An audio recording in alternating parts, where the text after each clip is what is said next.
Jusqu'à maintenant, nous avons simplement affirmé la primogéniture mâle et la légitimité en ce qui concerne la succession royale de France. Mais pourquoi est-ce ainsi et quelles ont été les conséquences dans notre histoire? Voyons cela.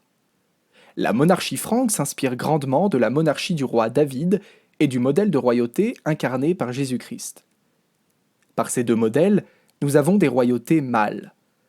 La primogéniture mâle s'explique par cela et par les différences entre les sexes. Prenons un point concret et facile à comprendre. À l'époque médiévale, le roi voyage beaucoup et fait la guerre, en plus de devoir assurer une descendance nombreuse. Comment une femme pourrait accomplir tout cela avec les menstruations qui peuvent parfois être très handicapantes, ou alors avec le risque de mourir en couche? Il est préférable que la couronne revienne à un homme pour la stabilité et la pérennité de la dynastie. Cela a toujours été appliqué dans l'histoire de France. Quand Childebert Ier, roi de Paris, meurt en 558, il a deux filles et un frère, Clotaire. C'est bien ce dernier qui hérite de son royaume. Les femmes n'ont pas le droit de succéder à leur père ou à quiconque à ce titre. Si elles n'ont pas ce droit, elles ne peuvent pas non plus le transmettre à leurs descendants. Le roi d'Angleterre, Édouard III, prétend tout de même succéder à Charles IV au XIVe siècle. Il est le petit-fils par voie féminine de Philippe le Bel et est donc bien l'aîné.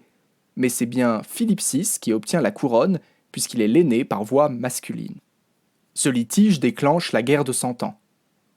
Bien que boutée hors de France, la monarchie anglaise aura des prétentions sur le trône de France jusqu'en 1801.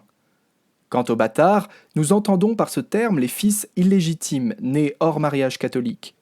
À ce jour, les Bourbon-Busset sont les aînés, mais par lignée bâtarde, et restent donc illégitimes.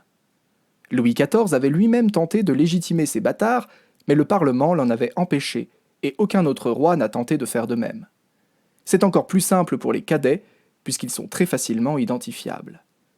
Ainsi, de nos jours, la branche d'Anjou est titulaire, avant celle des deux Siciles, de Parme, de Luxembourg et d'Orléans. Les prétentions immédiates au trône de n'importe quelle branche cadette seraient bien sûr nulles et qualifiées d'usurpation.